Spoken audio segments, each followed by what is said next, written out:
Motorsports, I'm Megan Shepard. The St. George's Jaguars will head to New Providence Brighton early tomorrow morning for one of the biggest basketball tournaments in the country. With only hours left before they hit the court, their head coach is expecting great things from his team. Head coach Darryl Sayers admits that the Jaguars have not been entirely focused on preparing for the Hugh Campbell tournament and that they are expecting some challenges. We have not focused a whole lot, which I know is going to take away from what we're trying to do for the Hugh Campbell in terms of the rule changes, the different things that we're going to have to face when we get into Nassau versus what we play here, kind of like a modified FIBA versus a full-fledged FIBA.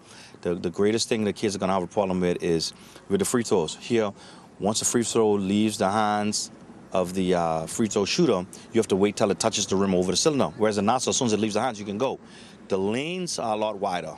And so that can make a big difference. Sayers says they plan to hold 2 more practices in order to familiarize the team with the new rules. He adds that the students have been learning a lot while participating in the high school championships, and he believes they will pick up very quickly.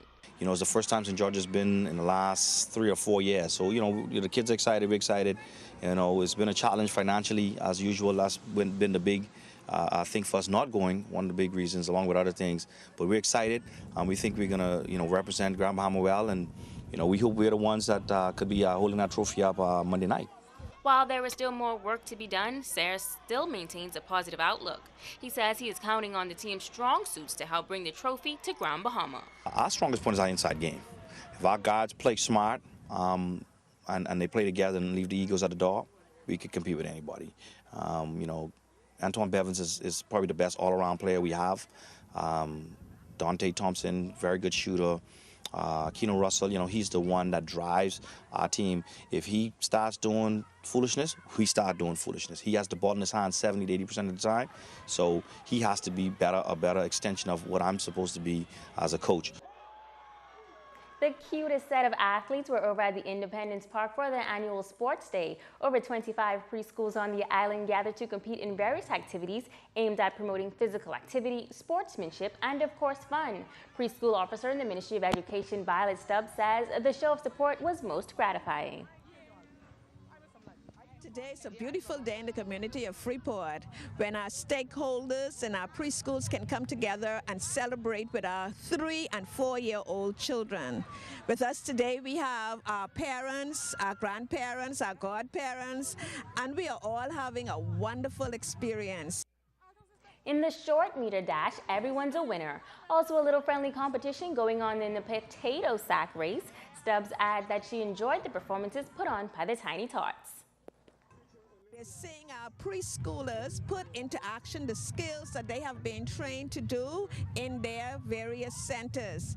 We are also seeing preschoolers coming from the government preschools as well as the public and private preschools. All of them coming together to have a great time and to have, I mean, a real enjoyable experience, one that our youngsters will never forget. Well, the YMCA is set to bring another fun and developmental program to its lineup. Executive Director of the YMCA, Karen Pinder-Johnson, says she is pleased to be partnering with Kent Simonet Jr., who is spearheading the project.